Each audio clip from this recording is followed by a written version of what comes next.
Jermaine Johnson featured on Netflix's Last Chance U, but what is your favorite sports movie? Remember the Titans in Flight 2022 is coming out on June 16th. Not one, not two, but 3 first-round picks for the New York Jets in the 2022 NFL Draft. The third one being Jermaine Johnson at number 26 overall. Coincidentally, EA, Joe Douglas traded up 9 spots last year for Elijah Vera Tucker, does the same thing this year for Jermaine Johnson. No one thought that Johnson would be there that late in the first round. Sure enough, he is, and he's a New York Jet. I didn't think about that, the Jets moving up 9 spots in the first round in 2 consecutive years, but Robert Saleh told Joe Douglas, if Johnson starts falling, let's go get him. And the Jets GM was happy to oblige.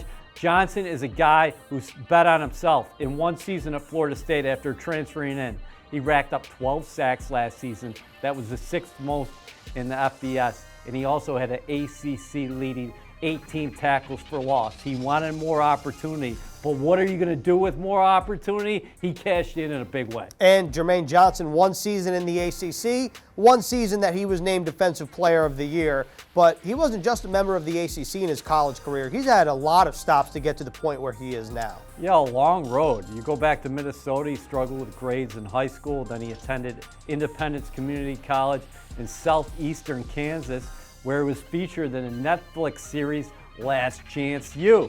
He produced there. He becomes the #1 JUCO recruit in the country in 2019. He commits to Georgia. He plays for Kirby Smart and the Bulldogs for a couple years. Then he transfers in to Florida State. In that 1 season with the Seminoles, he combined a total 70 tackles. That's a staggering number for a defensive lineman. He's a strong edge setter, plays with violence, and he's got an arsenal of pass rush moves.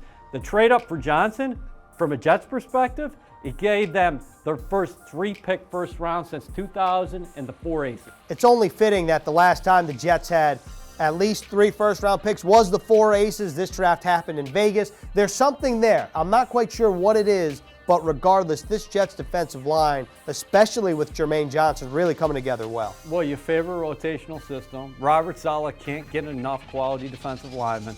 The Jets finished tied for 25th in sacks last season with 33 and tied for 22nd in quarterback hits with 88. But enter Johnson, who was just a 1-year starter in college, but he's an ascending talent.